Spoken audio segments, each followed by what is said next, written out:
বাংলাদেশের সংস্কারের কথা যারা বলছেন, আরে সংস্কার তো করবে রাজনীতিবিদরা, সংস্কার করবে বাংলাদেশের নির্বাচিত প্রতিনিধিরা।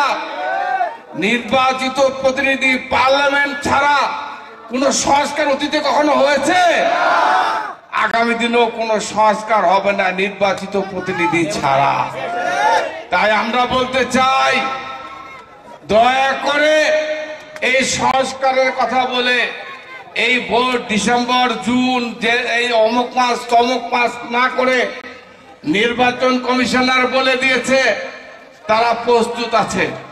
আমরা চাই বাংলাদেশের মানুষ এই মুহূর্তে ভোট দিয়ে বাংলাদেশের তাদের পছন্দের প্রার্থী, তারা যাকে ভালোবাসে, যারা তাদের দুঃখে কষ্টে তাদের পাশে ছিল, তাদের প্রিয় নেতাকে ভোট দিতে পারে না এই 20 বছর 25 বছর, তাদের সেই প্রিয় প্রার্থীকে অতি সত্বর ভোট দিয়ে নির্বাচিত করতে চায়। এই জন্য একটা নির্বাচনের তারিখ দরকার।